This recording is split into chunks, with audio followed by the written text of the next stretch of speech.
Praise the Lord. Alright, so tayo po ay muli ay makikinig sa salita ng ating Panginoon. And again, we are live on Facebook this time. At may mga kapatiran po tayo na nag-aabang sa Facebook Live. And also sa ating pong Zoom app, sa church congregation, and direkta po nakakonect sa atin. Sa ngayon po ay may mga nakikinig po sa atin na taga Hong Kong, meron din pong taga ibang bansa. And of course, dito po sa Pilipinas, Luzon, Visayas, Mindanao ay nakahook po sa atin ang ilan sa mga kapatiran at mga bisita po natin. At of course, nagpapasalamat tayo. Marami pong mga testimonies na ibinigay po sa atin. At nagpapasalamat po sila sa mga maiksing pagkakataon na ito na napakinggan nilang salita ng Diyos. And meron nga lang po nag-request na kung maaari po ay magtagalog laang. Kasi po may mga kapatiran po tayong hindi po masyado daw nakakasunod sa English. Kaya po man gawin na lang po natin na Taglish. May mga panahon na English, may time naman na Tagalog. Para naman po sa ilan pong mga kapatiran. Meron po kasi minsan na nakakahook po sa atin na mga taga-US na ang ilan po ay hindi po Tagalog, mga American po sila. So, we do not know kung saan po kasi abot ang atin pong minsay ngayong araw na ito. Nevertheless, I pray that God will be a blessing to everyone. At marami pong ilan ngayon na unti-unti na po silang pumapasok sa ating FB Live. Now, balik po tayo sa ating pong napag-usapan. And actually, meron po akong inihanda na tungkol po sa continuation ng feast and lalong-lalo na Feast of the First Fruits po ngayon sa Israel. Kasi sa Israel po ngayon, ay nasa 17th day of Nisan. And ang 17th day is the Feast of the First Fruit. At yan po ay ang 3 days after the, or the 3rd day after the Passover. And tumugma po sa, hindi naman po eksakto, pero tumugma po sa mga araw ng Christian Holy Week. At alam po natin na ang Passover nila ay ngayon din tumugma. Alam niyo po ba na ito pong pagkakataon na tumugma po sa date. Kasi pinag-aralan ko po ang kalendaryo ng mga Hudyo sa ilang mga araw na napaka-masalimuot po pala ng kanilang kalendaryo. At ang kanilang buong taon ay 354 days lang, not 360, 354 days lang. At in 19 years, meron po silang 7 beses na magdagdag ng 1 buwan. Para, alam nyo po ba na before nag-iisip ako, paano ba nila nalaman na hindi tumutugma doon sa araw, sa pag-ikot sa araw? Ano po? Kasi noong mga panahon na yun, hindi pa naman alam ng tao na ang Earth ang umiikot sa araw eh. Ang nasa isip ng tao, ang araw ang umiikot sa mundo. In fact, kahit si Joshua, ang kanyang sabi, araw tumigil ka. Hindi niya sinabi na mundo, tumigil ka. Dahil siyempre, ang nakikita mo, araw ang gumagalaw, tayo hindi. Pero kabaligtaran po yan sa totoong pag-aaral ng siyensya at katotohanan ng kalagayan ng mundo at saka ng araw. Dahil it is the earth that revolves around the sun. At si Isaiah lang po ang binigyan ng Diyos ng kaalaman at saka si Job. Okay? Dalawa lang po ang binigyan ng Diyos ng kaalaman na ang mundo po ay bilog at yun po ay walang pundasyon. Walang poste na humahawak. Ano po? And kung atin din pong maalala, na si 15th century po natin, that was from Isaiah approximately mga 2,000 to 2,300 years later po, ay meron pa rin pong debate kung ang mundo nga ba natin ay flat or bilog. Alam niyo, isa itong patunay na ang ating pong Bible ay galing talaga sa Diyos. Kasi noong mga panahon na yun, wala naman nakakita ng mundo sa labas. Hindi pa naimbento, wala pang mga satellites, wala pa pong mga camera doon sa labas. Hindi pa po naimbento. And in fact, mga kapatid, nung sinabi ang una pong nakadiscover ng teleskopyo ay si Copernicus. At nakita po niya na ang araw ay steady. At ang mundo ang umiikot. At ang kanyang teleskopyo ay pinaganda pa ng husto ni Galileo at ito po ay umabot sa mas malayo na distansya at doon nga po napatunayan ni Galileo na ang mundo po ay bilog at ang mundo ay umiikot sa araw. At nagalit po ang Pope. Kasi ang Pope po nagsabi na ang mundo ay flat at ito ay may mga pundasyon at ang araw ang umiikot sa mundo. So dahil po dyan ay si Galileo ay pinilit po at tinakot siya ng mga Jesuits para i-recant yung kanyang claim. I-recant niya ang kanyang claim na ang mundo ang umiikot. At napilitan si Galileo na i-recant yun. So imagine, sa haba ng panahon, nagdidebate pa yung mga siyensya, mga siyentipiko, mga mathematicians, at saka mga geologists, pati mga astrologists, tungkol po dito. Pero napatunayan lamang po na bilog ang mundo physically dahil po kay Magellan. Dahil si Magellan po ay umikot sa mundo at nakita po niya, bilog nga ang mundo. At hindi man siya nakabalik sa Espanya, meron naman po siyang mga kasamaan kagaya nila ni Pigafetta at saka yung isang Pilipinong meron po silang tour guide na taga Pilipinas, At yun po ang nakabalik sa Espanya at nagsabi na bilog. Imagine mga kapatid, kung hindi totoo ang Bible natin, paano niya nasabi bilog ang mundo upon the circles of the earth? Sinabi niya po yan kay Isaiah at maging sa kay Job. So dito mga kapatid, i-establish natin, nobody wrote the Bible except by God.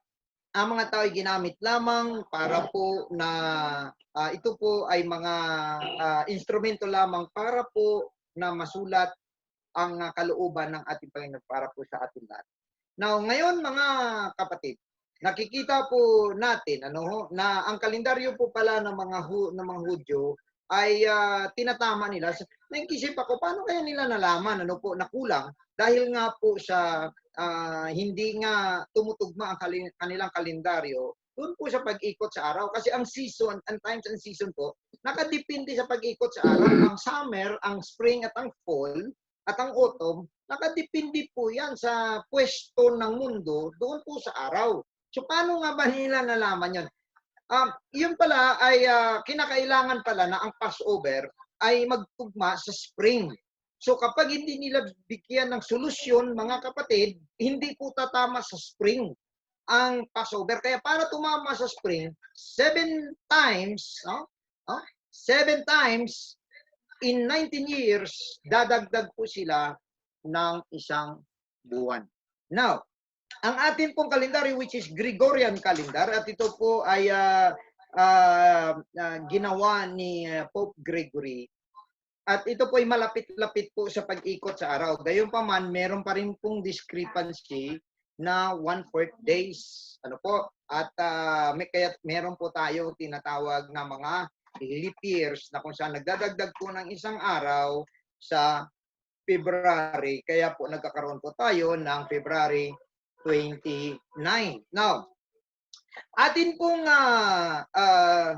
nakikita na napakaganda ng mga panahon niya. Alam niyo po ba na ayon po sa pag-aaral, nitong huli lamang ay meron na pong 2 beses na tumugma po sa Holy Friday ang Passover.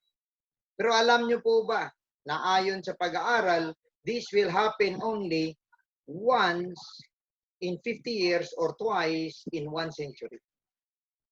At tumugma ngayon sa ating mga kapanahunan. Kaya po, napaka-prophetic nitong taon na ito. Matagal naman po binabanggit ng 2020, 2018, 2020.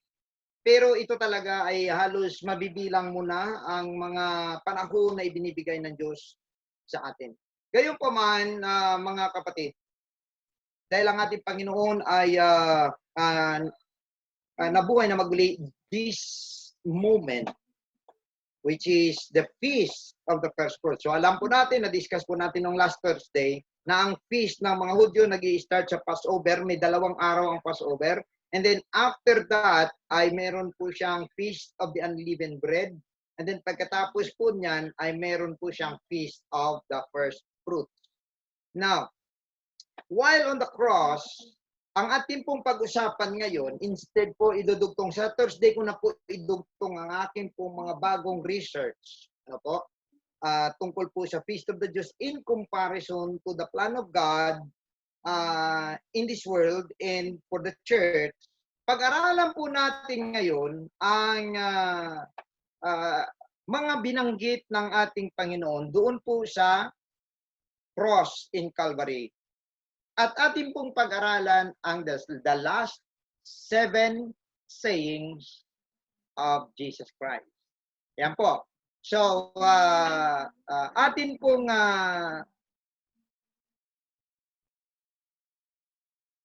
sorry. Hindi po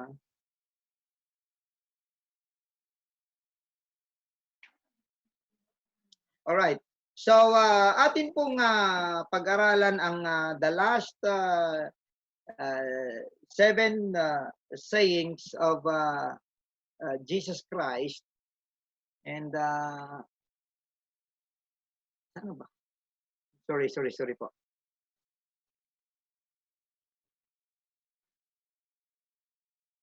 Ate, paki-ano mo na dito.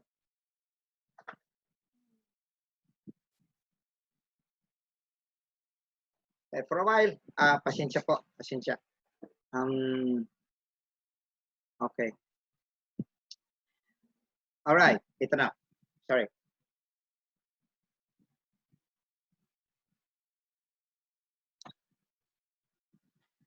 So the last 7 sayings. So sinasabi ng ito po ay naririnig natin lagi sa tinatawag na 7 palabras. Ito po.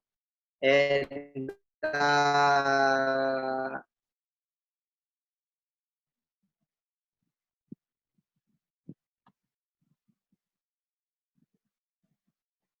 ayan, nakikita po ninyo, nandyan po the last 7 sayings of Jesus Christ. So sabi na, the last 7 last words of Jesus Christ. At ito po ay sinasabi na 7 last words, pero hindi naman po words kasi statements po talaga. And kaya sasabihin po natin, the last 7 sayings of Jesus Christ. Now, we know that Jesus Christ is not a word type of man. No? Hindi po siya yung palagi nagsasalita. At alam po natin na ang salita kasi ng ating Panginoon ay may power. Alam po natin na ang ating Panginoon hindi po nagsasayang ng kanyang mga salita. Kasi ang iniingatan niya rin po ang kanyang mga salita. Kasi ang kanyang salita po ay may kapangyarihan. So, hindi po siya basta-basta nagsasalita. Kaya po, yung huling mga araw o yung huling mga salita niya, doon po sa huling araw niya, nung siya po ay na-crucify, mahalaga po ito. May meaning po talaga ito sa lahat po sa atin. Kaya po, nabigyan po natin ng pansin. Bigyan po natin ng kunting atensyon ang mga sinasabi ng ating Panginoon because He will not speak unless it is necessary. He will not also say these things unless there are no meaning or these are just nonsense. So, aking naramdaman po, bigla lamang po ito pumasok na ibinigay sa akin ng Panginoon na i-discuss ang kanyang huling mga salita doon po sa cross before he died. And we know that that is the very important words na sasabihin niya bago pa man po siya magbigay ng kanya pong mission para naman po sa atin. Kasi mauna po na matapos muna ang kanyang mission because we cannot do our mission unless Jesus was able to fulfill his mission. So nandito po the last 7 sayings of Jesus Christ. Unang-una, ang kanyang sinabi po, Father, forgive them, for they know not what they do. At yan po ay mababasa natin sa Lucas 23, 34 or Luke chapter 23 verse 34. Ang sabi po niya, he said, Father, forgive them, for they know not what they do. Can you notice that of all the sayings right on the cross, nandun siya sa pinakamatinding kalagayan na kanyang dinaanan, his beloved disciples, his beloved disciple betrayed him, all of them in fact, the Bible says, they went away. When Jesus Christ was arrested, they went away. So, lalo na si Pedro, narinig pa niya ang pagtatwa sa kanya. No? When Peter denied him 3 times,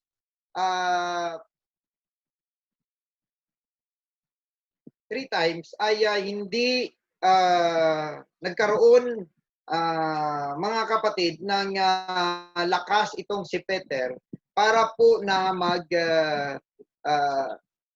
manindigan para sa ating Panginoon. Now, imagine if you are on the cross, you had been nilatigo ka ng napakahabang panahon at nagkaroon ng tinatawag na insulto. But alam niyo marami din namang tao ang nakadanas ng ganun. Sa aking pagkakaalam, marami pong nakadanas ng ganun. Pero mga kapatid, itong mga tao kasi na nakadanas ng ganito, wala po silang opsyon. Wala po silang opsyon. May mga taong tinutorture. Mas matindi pa na pag-torture. Minsan na tinatanggal ang mga kuko, minsan na tinatanggalan ng mata, pinuputol ng tila. Marami po na torture. Kaya lang po, wala po silang opsyon.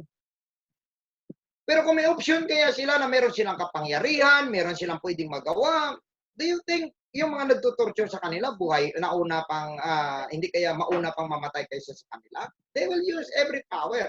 Ano po? Now, the difference between Jesus Christ is that Jesus Christ is the creator of these people. Siya po ang tagalikha, siya ang naglikha, at meron siyang kapangyarihan. The Bible says he has all the power. And in fact, sabi niya nga sa kay Peter, he can send legions of angels to save him. So nakita natin dito mga kapatid, matindi ito na desire ng Diyos na gampanan niya, paninindigan niya, na iligtas niya ang tao mga kapatid kahit ano pa ang presyo nito. So hindi po umatras ang ating Panginoon sa hirap, sa insulto, sa pagpapahiya, at maging lalong-lalo na mga kapatid sa pagtalikod sa kanya ng kanyang mga pinili. Basta ang ating Panginoon gusto niya na idiretso po na matapos ang kanyang misyon. Kaya nga po mga kapatid, ang ating Panginoon ay nag-iimbita lagi sa atin na manatili po tayong faithful sa Kanya, manatili po tayong may lakas para paninindigan ang ating Panginoon dahil ang ating Panginoon po ay hindi umatras sa kahit na anong hirap na Kanyang dinanas para lamang po na maligtas po tayong lahat.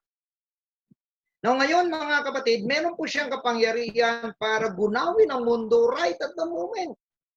In fact, isang salita lang po pwede niyang sabihin, angels, calm down.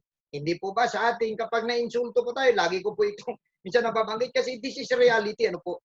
Kapag nabanggit po natin at nakaranas po tayo ng pang-insulto o kaya napahiya po tayo, Ang nasa isip po natin, gusto natin saktan yung tao na yon, gusto natin patayin ang tao na yon. Yun po ang ating nature. Pero mga kapatid, kung meron lang tayong power, kaya nga po kung minsan nagkakaroon nga po ng barilan sa traffic lang dahil may baril yung isa eh. So may power siya eh. Pag may baril ka, may power ka, di po ba? So kaya ka nakakabaril ng ibang tao dahil may power ka. Kaya mga kapatid, delikado kung ang tao talaga may power. Sabi pa nga nila, absolute power corrupts absolutely. So, pero ang ating Panginoon, mga kapatid, He has all the power to do what He wants. But, hindi niya pwede gamitin yun. Kapag gumamit po siya ng kapangyarihan at hindi na po matuloy ang kanyang kamatayan, mga kapatid, ang lahat ng tao sa mundo ay papunta po ng impyerno. Wala pong isa na makapasok sa langit maliban posible sa mga ginamit ng Panginoon ng mga propeta. Pero ang mundo, wala pong tsansa. Tayo, walang tsansa. Dahil ang sabi ng Biblia, kailangan may mamatay para po tayo ay maligtas. Now, ang ating Panginoon, despite po na naranasan niyang pinakamasaklap na pwedeng madanas ng isang tao, and despite He has all the power to execute judgment and revenge to these people. Imagine ka, ikaw naglikha, ikaw ang gumawa sa kanya, tapos siya duduraan ka lang. Sisigawan ka lang. Di po ba? Pero ang ating Panginoon po ay nagpakita, first things first. Sabi ng ating Panginoon, sabi niya, forgive them, for they do not know what they are doing. Ano po ang mensahe ng ating Panginoon na binibigay sa atin para sa ating lahat? Sinasabi niya po na kung gusto po nating lumalapit at pumunta po tayo sa Panginoon, when we want to come to God, number one that we need to do is to clean our heart. We need to remove everything that burden your heart. Kinakailangan po na matanggal po ang mga kabigatan na ito.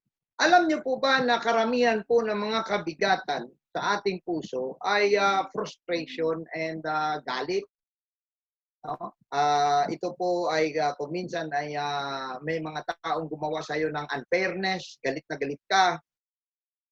In fact nga, wala ka nang kinalaman sa tao, may makita ka lang, galit na galit ka. Ano po? Lalo na sa ating puso, mga kapatid. Kapag lumapit tayo sa Panginoon, hindi po pwede na puno ito ng dumi. Gusto mo bang bigyan ka ng pansin ng Diyos? Tanggalin mo ang karumihan na nasa loob. Tanggalin mo ang mga basura na meron sa inyong puso. Tanggalin mo ang galit. Tanggalin mo ang sama ng loob.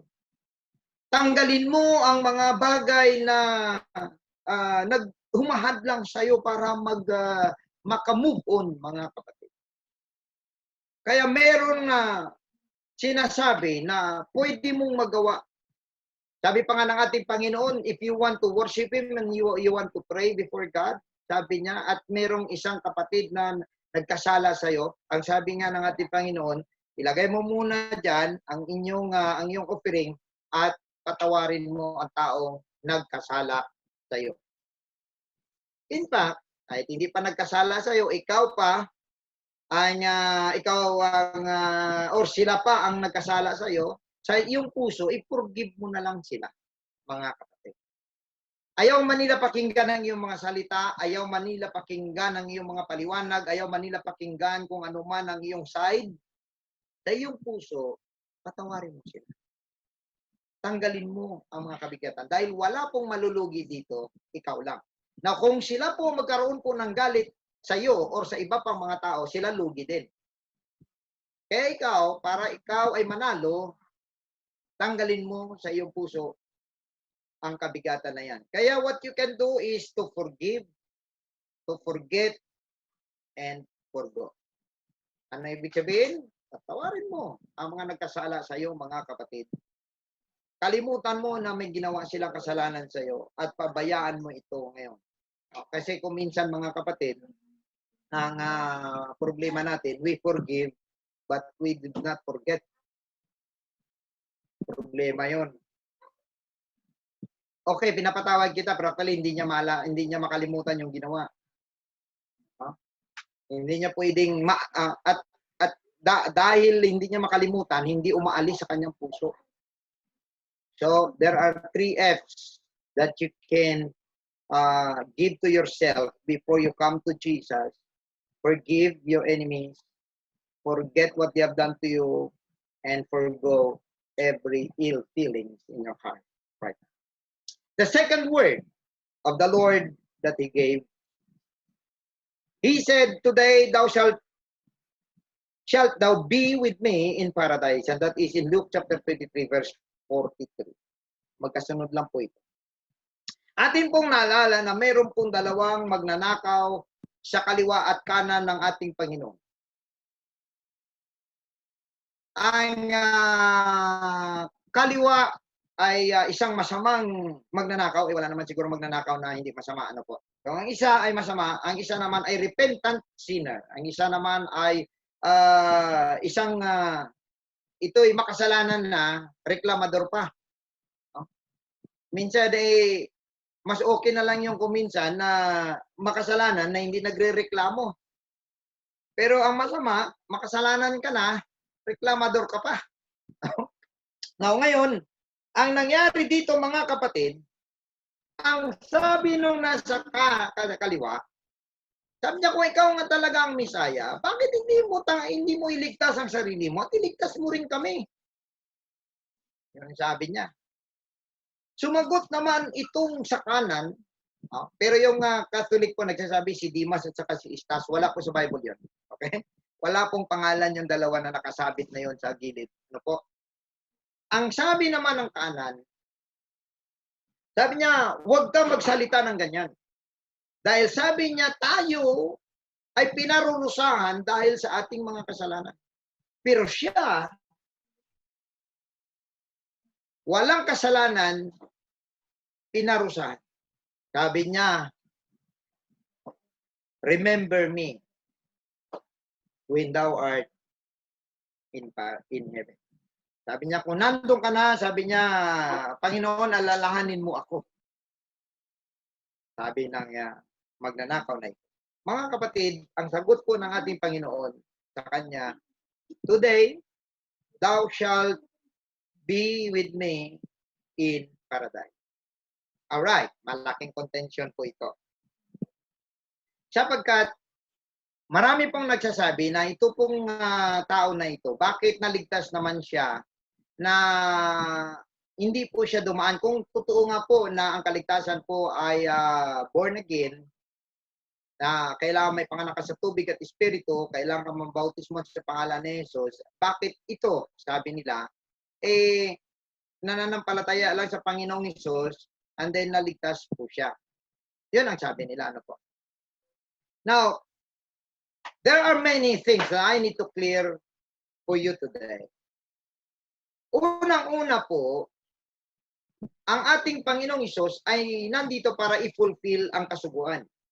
At ang kasuguan ay until sa kanyang kamatayan. Ang sabi po ng Bible po dyan, sa Romans 10:4, for Christ is the end of the law for righteousness to everyone that believeth. Right? So si Jesus ang katapusan ng kasuguan. So that time, mga kapatid, ang ating Panginoon buhay pa. Meaning, the law of Moses is still in effect. At ang kanyang kinakausap, mga kapatid, ay isang Hudyo. Isang Hudyo. Dahil pareha sila ng penalty na nandun sa cross. So bilang Hudyo, mga kapatid, nandun lamang, ang kailangan lamang nila is kilalanin nila, tanggapin nila ang Misayas. Alam nyo ba, mga kapatid, na ang born again is only for the church? Kung gusto mo makapasok ka sa langit, mga kapatid, ay kailangan mo ma-born again. Pero ang mga taga-Israel, dahil nga po tinalikuran nila ang Panginoon at hindi nila tinanggap, kahit na sila po ay itinakwil nila ang Misaya. Pero kapag dumating na po sa punto na tanggapin nila ang Misayas, ang pangako sa kay Abraham, kay Jacob, at maging sa kay David, mga kapatid, ay ibibigay pa rin sa kanila ng Panginoon. However, for the church, kung ikaw ay church, mga kapatid, wala ng Gentiles, wala ng Hudyo, no Greeks, nor Jew, sabi pa ng Bible. Ibig sabihin nito, mga kapatid, kinakailangan mo na ikaw ay ma-born again. Pero take note na ang gospel ay ipinangaral lamang, sabi ng ating Panginoon, after He returned back to heaven. That means namatay na siya at nabuhay na maguli.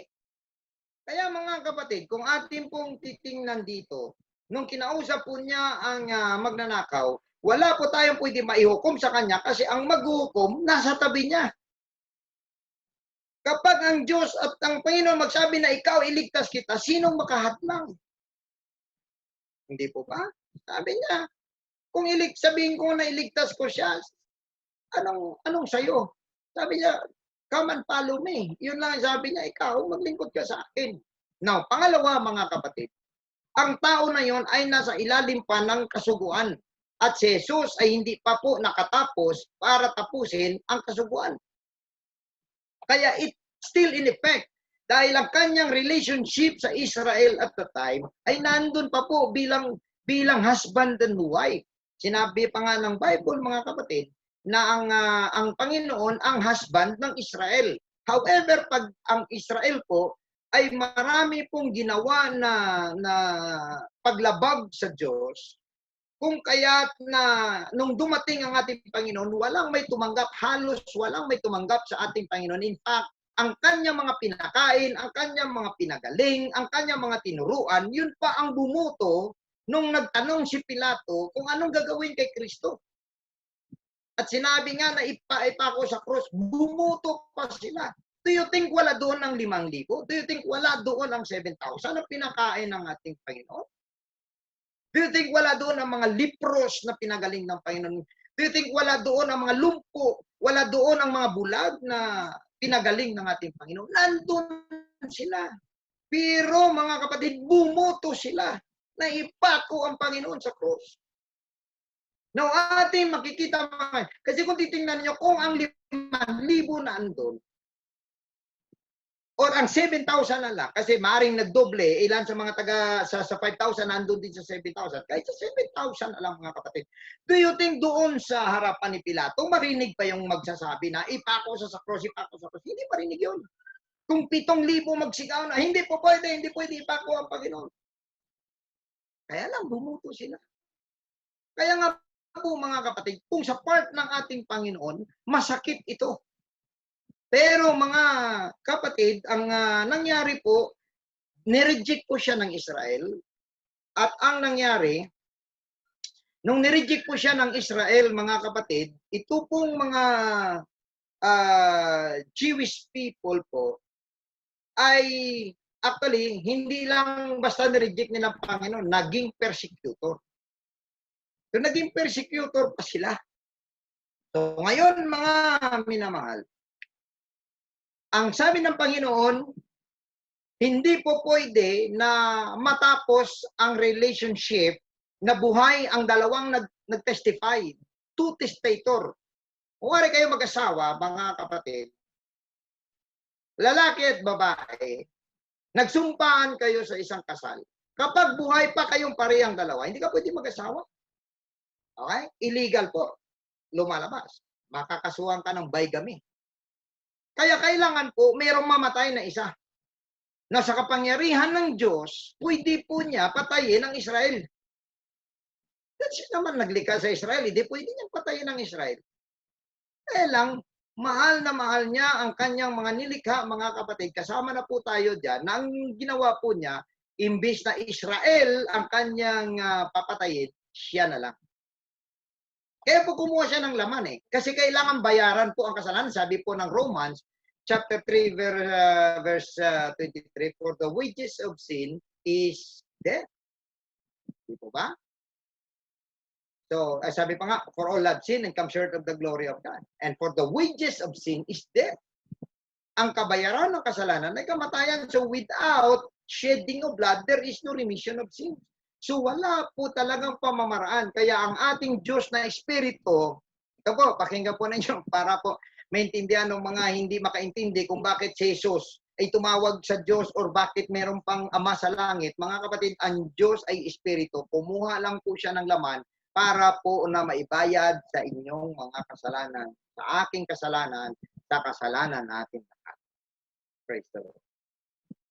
Mga kapatid, kumuha siya ng laman para ialay. Kaya nga sinabi niya sa John chapter 3 verse 16, "For God so loved the world that He gave His only begotten Son." Sabi ng iba, may anak ang Diyos. Ang Diyos po hindi nanganganak. Ang Diyos po hindi dumadami. Hindi po siya nagmumultiply. Sabi ng ating Panginoon, is there a God beside me? Yeah, there is no God. Neither shall there be after me. So before and after of God, wala pong ibang Diyos. So hindi po pwede nagagawa pa siya ng isang Diyos na tatawagin na Diyos na anak. Kung di ang Diyos po mismo na Espiritu, kumuha po ng laman. Kaninong laman yon? Laman niya yon, kaya tinawag na anak ng Diyos. Meaning, flesh of God.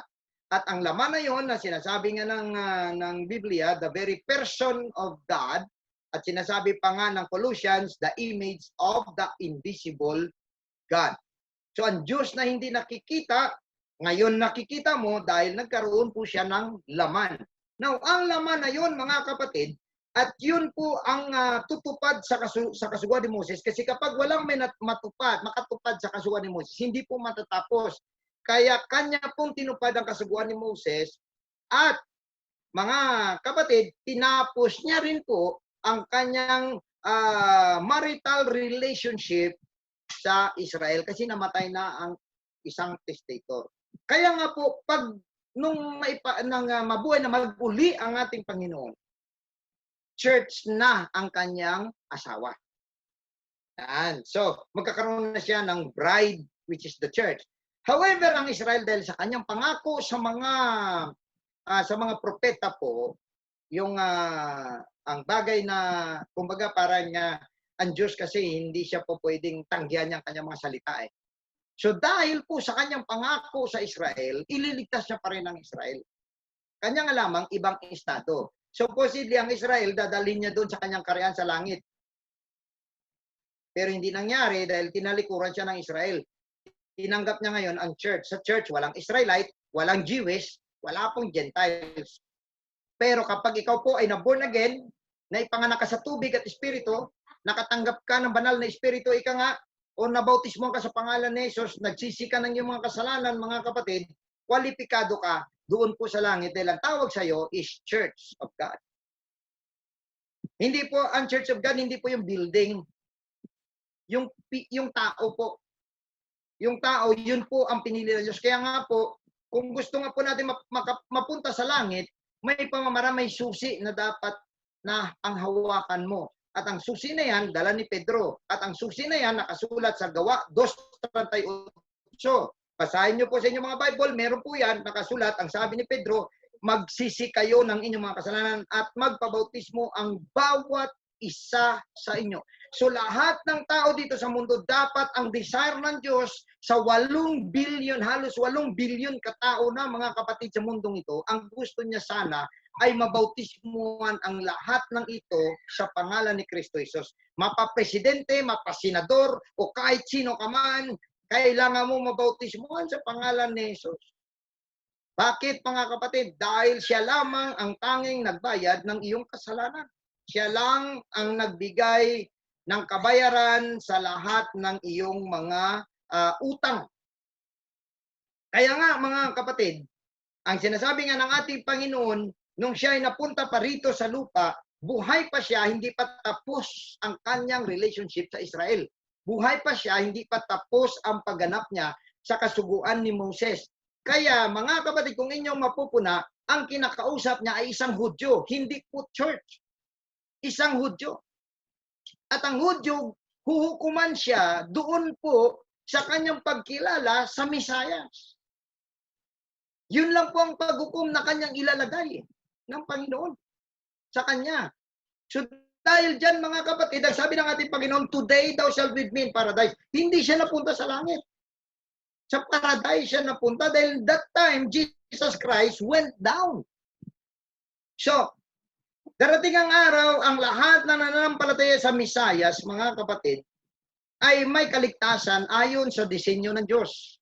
Pero, pagkatapos po siyang mamatay at mabuhay na maguli, ang plano ng Diyos sa kaligtasan ay hindi na sa loob, Moses, hindi na sa pagkilala lang sa Misaya, kundi sa pagsunod na sa sinasabi ng Misaya or sa pagsunod ng mabuting balita. Diyan na po matake effect ang born-again experience na sinabi ni Apostol Pedro at ipinangaral ng lahat ng apostoles, kahit ni Felipe at kahit ni Apostol Pablo at sino man sa mga apostol, mga kapatid, nangaral po nito. Now ngayon, atin pong makikita, ang tao, ang magnanakaw po sa kanyang tabi, ito po ay ay naligtas ayon sa kasuguan ng mga Hudyo. Kaso tayo po, hindi tayo Hudyo. Wala po karapatan ang mga Gentiles while Jesus Christ is alive on this earth. Take note, kahit yung babae na Gentile, nung humingi ng tulong, anong sabi ng Panginoon? Sabi niya, hindi maganda na ang pagkain ng mga anak mapunta sa aso. Kita niyo yan? So, makita ba natin unfair? Hindi, kasi gusto ng Diyos, ang iligtas niya lang actually, Israel. Unfortunately, hindi siya tinanggap ng Israel. Kaya sabi pa nga ni Apostol Pablo later, sabi niya, dahil ayaw niyong tanggapin ng Panginoong Isus, sabi niya, Lo, let's turn to the Gentiles. Pero prior to that, alam na ng Panginoon na itatakwil siya. Kaya nga alam niya na ang church niya is composed of many kinds of people, hindi lang mga Hudyo. Pero may pamamaraan po para maging church ka. Hindi po doon sa pangalan ng yung building na meron po nakasulat the Church of the Living God or the Church of Christ or whatever. Hindi po doon. Nandun po sa pagsunod ng mabuting balita. At ano po yung mabuting balita ng ating Panginoon? Born again. Ano po yung born again? Kailangan may panganak ka sa tubig at espiritu. At paano po maganap sa iyo yun? Magpabautismo ka sa pangalan ni Jesus para mahugasan ng iyong kasalanan at tanggapin mo ang banal na espiritu. Kaya mga kapatid, anong sabi niya rin? Dito po, hindi po ito ma-apply sa church. Ang sinasabi na ito na today, thou shalt with me in paradise. Hindi po ito ma-apply kasi ito po ay sa kasuguan pa ni Moses. Alright? So, sa mga nagtatanong po dyan, bakit naligtas po yun? Yun po ay sa kapanahunan pa po ng mga kasuguan. Pero nung namatay na po ang Panginoon, tapos na po ang law. Church na po ang niligtas na Diyos. Alright.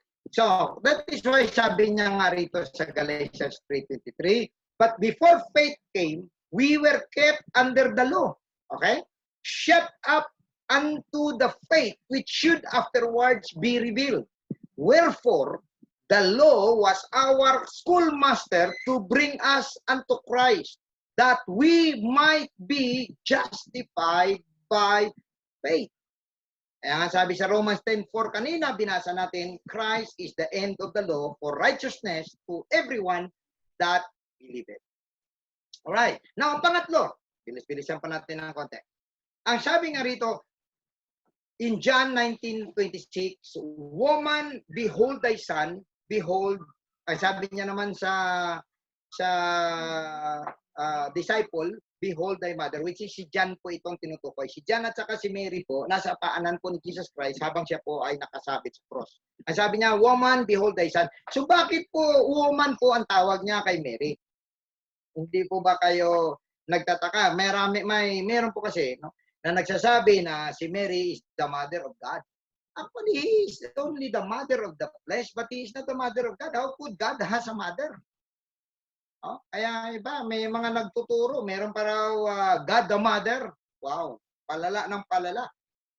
Mga kapatid, ang si Mary po ay isang surrogate mother lamang.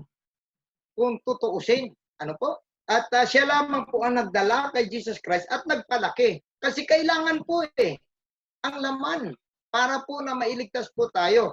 No, ngayon, bakit po babae ang tawag niya lang? Now, sabi ng iba, ito daw ang ibig sabihin nito, parang ini-introduce ni Jesus Christ daw ang church sa kay Mary. na para makarating ka sa kay Jesus Christ, kailangan ang church dumaan kay Mary. Mali po. Never po yan na ginawa ng ating Panginoon. Na kailangan pa tayong umasa sa kung sino-sino dyan para dumaan tayo dyan, para manalangin, para makarating sa Diyos. Ang Diyos po ay nakikinig sa lahat ng inyong mga panalangin. Direkta po siya nakikinig. Kung ano po ang inyong mga panalangin, direkta po siya nakikinig. Ano po ngayon ang ibig sabihin nitong sinasabi niya, woman, behold thy son. Kasi mga kapatid, si Mary umiiyak dahil ang kanyang feeling, ang anak niya ay naipako sa krus. Umiiyak doon si Mary, nagdadalamhati si Mary, kasi nga, ang kanyang mahal na anak ay pinahirapan at ipinako sa krus. Ganon din ang kanyang kapatid kay Mary. Yung sinasabi nila si Mary daw walang anak. Anak niya po dyan si John. At si John andun po sa ilalim. At sabi nga ni Jesus Christ, babae, ayan ang iyong anak. Anak, ayan ang inyong nanay. Anong ibig sabihin? Gusto na ngayon dahil si Jesus Christ patapos na po ng kanyang mission. Babalik na po siya sa langit. Siya na po ang uupo doon sa langit. Mga kapatid, hindi na po pwede na meron po siyang nanay, meron pa po siyang mga kapatid na tinatawag in the flesh. Dahil itong mga taong ito, mga kapatid, from the very beginning, ay wala pong kinalaman sa laman ng Diyos. Maliban sa si Mary, siya po ang nagdala at siya po'y nagpalaki, nagpadede sa batang ito. Mga kapatid, ano ba ang ibig sabihin nito? Pinapakita ng ating Panginoon, babalik na siya sa langit sa pagiging Diyos niya. Wala po siyang may kinikilalang ina. Wala po, mga kapatid. So sabihin natin, it disrespectful ba si Jesus Christ? Hindi po. Nung siya po ay nagsimula na ng kanyang ministry, gumaganap na siya ng kanyang mission, wala na po siyang ina, wala na po siyang ama, wala na po siyang kapatid. Yan pong pagkabanggit sa Hebrew, dahil order of Melchizedek nga po, wala na po siyang nanay, wala po siyang tatay, wala po siyang kapatid. Bakit? Dahil gaganap siya bilang Savior. Gaganap siya bilang Diyos, mga kapatid. So, kaya nga, nung one time, siya ay nangangaral, ang mga tao na ngayon, nandun, nagtitipon sa kanya, nandun din si Mary at sa ang kanyang mga kapatid. Ang sabi, makikita po ninyo dyan sa screen, ang sabi po sa Matthew chapter 12, verse 47 to 48, then one said unto him, behold thy mother and thy brethren stand without. Sabi niya, nandun sa labas ang iyong nanay at ang iyong mga kapatid, desiring to speak with thee. Gusto kanila makausap, sabi ng mga apostol. Pero anong sagot niya? Who is my mother? Who are my brethren? Hindi ba? Nung sa kasal sa Kana, nawala ng alak ang kinakasal, posible kamag-anak nila ni Mary at Joseph. Sabi nila, wala nang alak. Lumapit si Mary. Sabi ni Mary kay Jesus Christ, wala na silang alak. Sabi ni Jesus Christ, anong meron ka sa akin, babae? Di ba? Kung talagang ina niya nga yun, kinoconsider niya na ina yun, tatawagin mo na bang babae? O ikaw, mga nanay po natin dyan, nakikinig. Kung may sawayin ka ng iyong anak at sasabihin mo yung anak, hoy, magugas ka ng pinggan. Sasabihin sa'yo ng anak, hoy, babae. Di ba? Ano kaya ang abutin niya? Kampal, bugbog, sigaw? Hindi po ba? Pero, ating makikita, maging doon sa mga panahon na siya nangangaral, sinabi niya, who is my mother and who are my brethren? Pinapakita niya dito ang kanyang pagka-Diyos. Pero nakikita pa natin, sino nga ba talaga ang mother niya? Sino po bang mga relative niya ni Jesus Christ? Ito po. And he stretched forth his hand toward his disciples and said, sabi niya, behold, my mother and my brethren. Tinuro niya ang mga tao. For whosoever shall do the will of my Father which is in heaven, the same is my brother and sister and mother. So dito po makikita natin mga kapatid, hindi mahalaga po yung kadugo mo siya or kamag-anak mo siya. Ang mahalaga sa ating Panginoon dito, ang nakikinig ng kanyang salita. Yan po ang mahalaga sa ating Panginoong Hesus.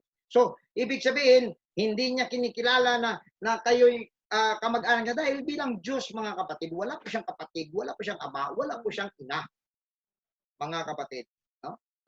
In fact, sabi pa nga nila, Oh, si Jesus Christ ang ama niya, yung Diyos, God the Father. Pero mabasa mo po sa Luke at saka sa Mateo, ang kanyang ama, Holy Ghost. Eh, yung iba, yung naniniwala po sa Trinity, ano po? Diyos na Ama, sunod ay Diyos na Anak, at sunod ay Diyos na Espiritu Santo. Sa ilalim ng Diyos na Espiritu Santo. Basahin niyo po ang Matthew chapter 1. At basahin niyo po ang Luke sa unang bahagi ng Luke. Basahin ninyong maigi. Dahil ang sabi nga po dyan, ang dinadala ni Mary is of the Holy Ghost. Okay? So, mga kapatid, very basic, God is a spirit and He took a flesh in the form of the flesh para po iligtas po tayo. Kaya po sa ating Panginoon, mas mahalaga sa Kanya ang mga taong nakikinig ng Kanyang mga salita. So, that is why sabi niya sa mga Hudyo, hindi po pwede kang magmalaki na porke anak ka ni Abraham, porke kay Hudyo. Do not boast. Kaya tayo mga kapatid, huwag tayong mag-boast din na ay nasa katotohanan o kaya kami nasa Panginoon, kami ay Christian. Huwag po mag-boast. Kasi ang mahalaga pa rin po dito, at the end, is those who do the will of the Father. Kung hindi po tayo sumusunod sa kalooban ng Diyos, sayang lamang po ang pagtawag ng ating Panginoon. Praise the Lord. Now, pangapat, my God, why hast thou forsaken me? Now again, matitindi kasing mga contention po dito eh. Sabi nila, kung Diyos Jesus, bakit pa siya tumawag sa Diyos? My God, why hast thou forsaken me? Eh, kung siya na yung Diyos, bakit pa siya tatawag sa Diyos? Mga kapatid, hindi po siya tumatawag sa ibang Diyos.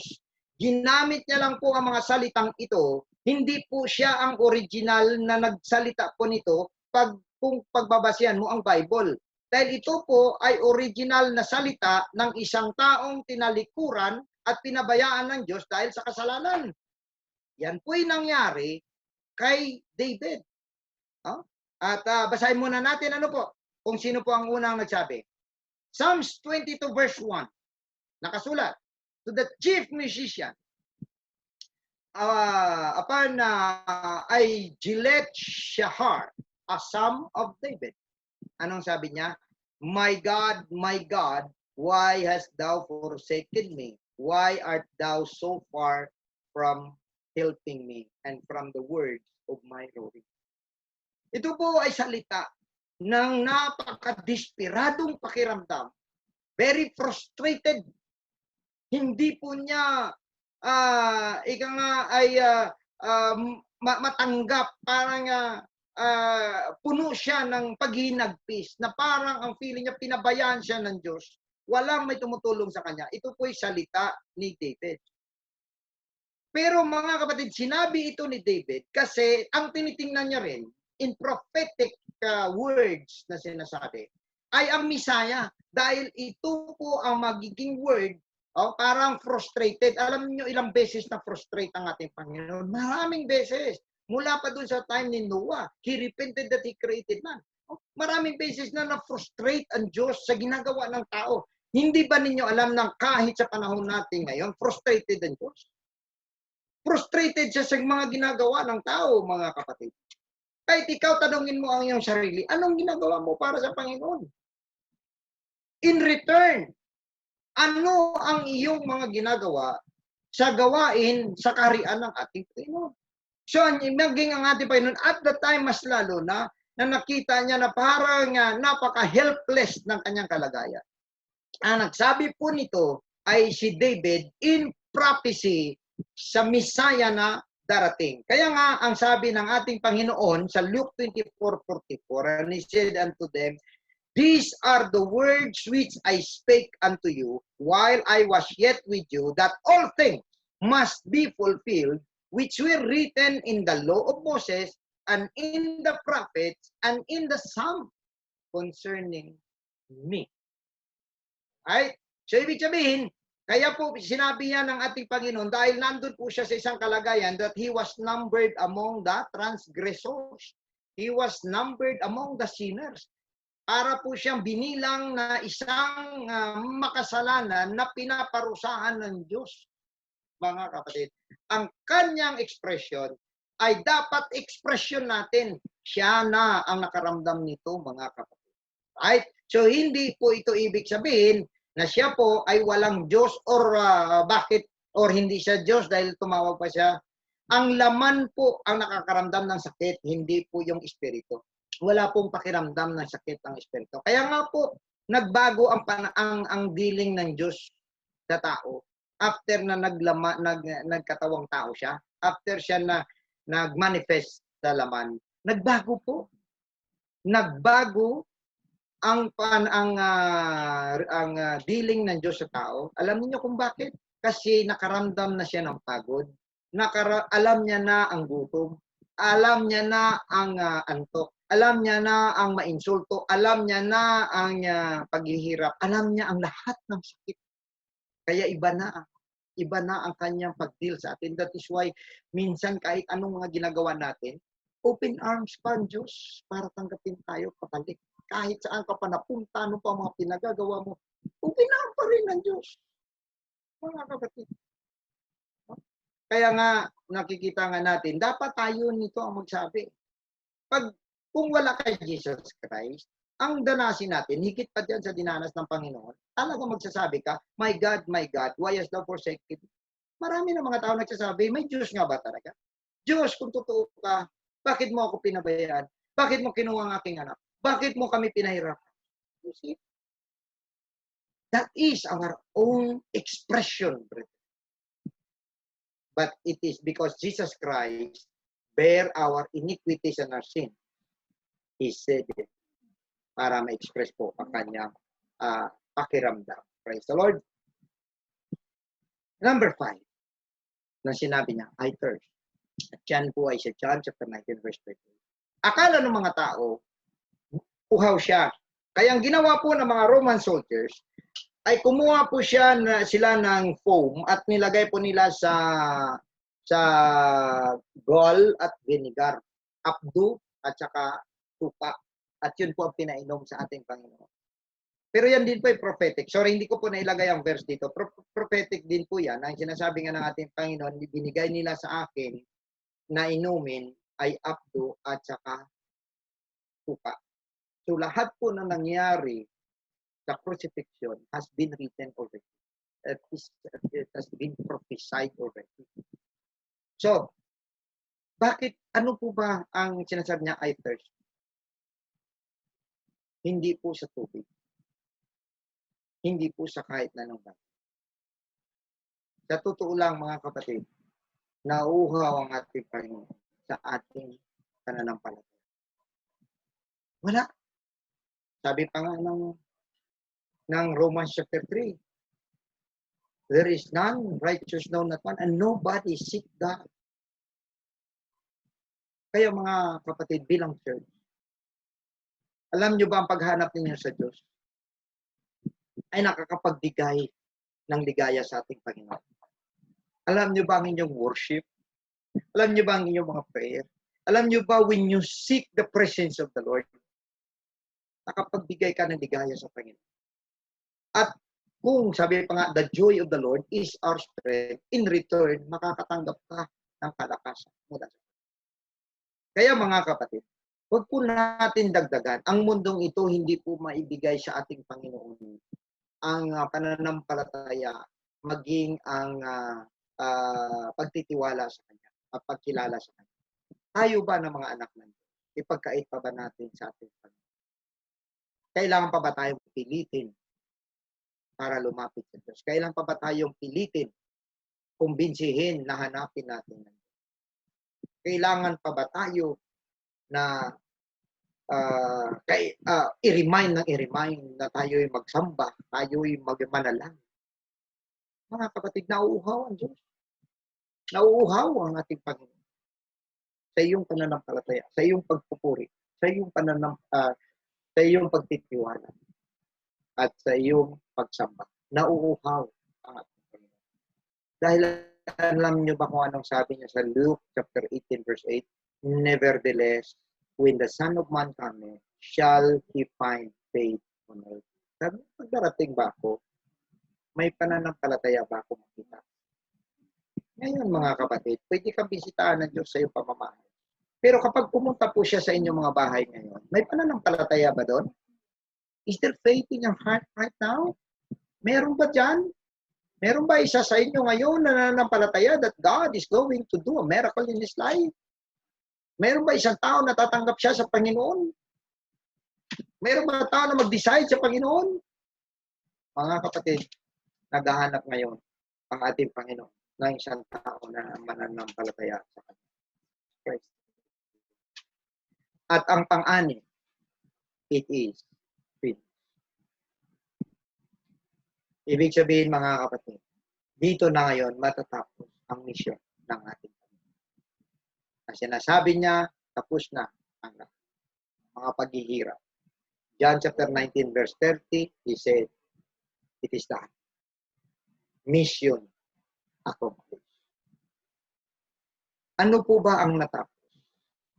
Ang sabi po ng 1 Corinthians chapter 15 verse 21 to 23, for since by man came death, by man came also the resurrection of the dead. For as in Adam all die, even so in Christ shall all be made alive. But every man in his own order. Christ the first fruits. Kaya nga po tinawag na, kaya nga po siya nabuhay na maguli sa Feast of the First Fruits because Christ is the first fruit. Afterward, they that are Christ at His coming. So pagbalik niya, yung kay Kristo, yung mga nag-decide na mabautismohan sa pangalan ni Kristo, yung mga nag-decide na maglingkod kay Kristo, yung mga nag-decide at nananampalataya kay Kristo, makakasama ngayon sa kanya pagbabalik. So it is finished na sinasabi niya. Tapos na mga kapatid ang kanyang mission. So dito po, kung ating makikita na patapos na po ang kanyang mission. And lastly, sinabi po ng ating Panginoon, His mission is accomplished. By the way, before the second to the last slide, basahin ko po sa inyo, ano po pa ang natapos na? The last enemy that shall be destroyed is death. Sabi niya, tapos na. Mamamatay na siya, but he will conquer death. Ano po ba ang kanyang mga natapos? He paid our dues, our sin, and our transgression.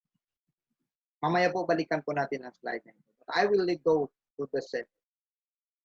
Father, into thy hands I commend my spirit. Luke chapter 23 verse 46. It is time to rest. Bakit? Tapos na. Ginampanan niya. Tayo ba mga kapatid, pwede pa tayo makapagsabi sa ating mga sarili, I fought a good fight. Natapos ko kung anong gusto ng Panginoon na gawin. And that is why, ang sabi niya, we are redeemed from bondage of sin. We are freed from prison. We are saved. Time to rest, mga kapatid. Because Satan has no power over us. Pero anong rest ang tinutukoy dito, mga kapatid? Hindi ito yung wala ka nang gagawin, mga kapatid. Kundi mula sa sumpa ng kasalanan. Natapos ang ating. Everything, lahat po ng mga epekto ng kasalanan ay nabayaran na ng Panginoon. Maging ang kamatayan, which is the last enemy, na buhay na maguli ang ating. That is why, brethren, sabi niya sa nung bago siya bumalik, sabi niya kailangan siyang bumalik sa langit para maibalik niya ang banal na spirit. Maipadala. Alam niyo po ba, mga kapatid, na ang culmination ng trabaho ng ating Panginoon is the Holy Ghost? Pero hindi maipadala ang Holy Ghost kung hindi siya makapagod. Ang sabi niya sa John chapter 16 verse 7, nevertheless, I tell you the truth. It is expedient for you that I go away. For if I go not away, the Comforter will not come unto you. But if I depart, I will send him unto you. So ang Panginoong Hesus, kung siya'y makaupo na sa langit, ipapadala niya sa atin ang banal na Espiritu. Ano po ba ang kapahingahan na meron po tayo? At saan po ba ito manggagaling? Ang sabi ng ating Panginoon, for the last slide natin pong basahin. Sa Isaiah chapter 28 verse 10, mga kapatid, sinasabi niya, for precept must be upon precept, precept upon precept, line upon line, line upon line, here a little, there a little. Verse 11, for with stammering lips and another tongue will he speak to these people. That is why, isa sa mga palatandaan kung ikay nakatanggap ng banal na Espiritu is stammering lips and unknown tongue or speaking in another tongue. Kaya po sa mga tao po dyan na hindi pa po naka-experience nito, you still have the opportunity to experience this because this is the gift of God na ibinigay po sa atin lahat. Para po sa inyong lahat, para po sa lahat ito na sinasabi, mga kapatid, for with stammering lips and another tongue will speak to these people. When we worship God and when we speak in other tongues, it is the time that the Lord is talking to us and we are talking to God. He is restoring you back to Him, mga kapatid. At anong sabi niya sa verse 12? To whom He said, this is the rest wherewith He may cause the weary to rest. Sabi niya, itong kapahingahan na yung mga pagod dyan ay makapahinga. And this is the refreshing. Kapag ikay naka-receive ng Holy Ghost, matagal ka nang hindi refresh, ito, sabi pa nga, ito ay isang refreshing para sa atin lahat. Pero marami po ang hindi makikinig dito. Pero pasalamat po tayo mga kapatid, binigyan po tayo ng pagkakataon na tayo po ay makikinig sa salita ng ating Panginoon. Sa mga pagkakataon ngayon, alam ko pagod na pagod ang karamihan sa atin sa pag-iisip. Nasa bahay lang tayo, minsan wala tayong ginagawa. Pero feeling natin pagod na pagod po tayo. Dahil marami po tayong iniisip, marami po tayong agam-agam, marami po tayong mga worries. Sa mga panahon na ito, mga minamahal, sa inyong po mga bahay, para lang po tayo sa isang lugar na kung saan nung pinalabas ng Panginoon ang mga Israelites, hindi niya dinaan doon sa mga Palestinians. Dito niya dinaan sa isang sa lugar na ang kabila po ay dagat. At sabi nga ng mga Israelites, ano bang mangyayari?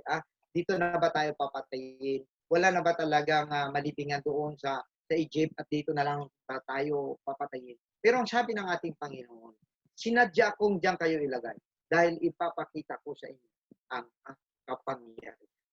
Mga kapatid, meron man tayo mga kabigatan ngayon, meron man kayong mga problema ngayon, meron ka mang sakit ngayon, pero tandaan po natin ito. If you have faith, God will use it to glorify His name.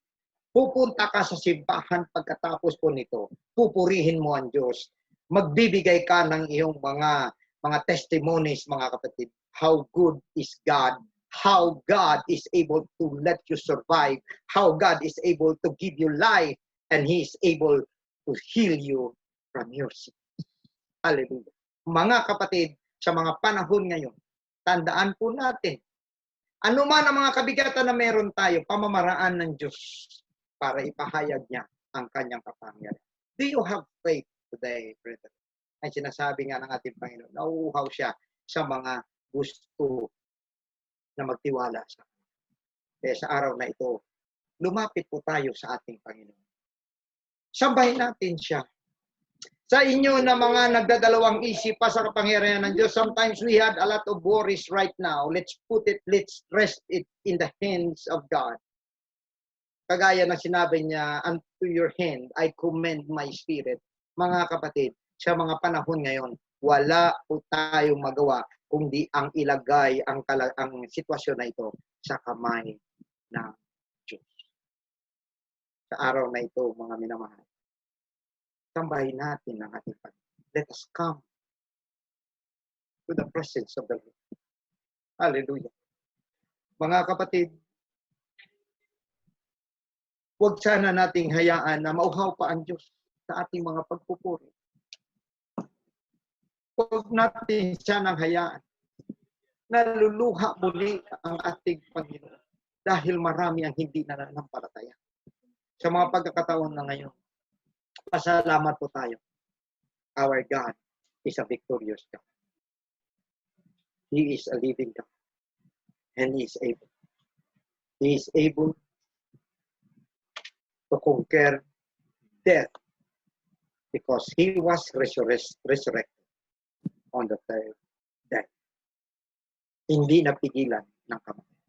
Kung kaya ng Diyos na maging matagumpay sa kamatayan, anong problema ang hindi niya kaya? Palagay niyo. Anong kabigatan ang hindi niya kaya?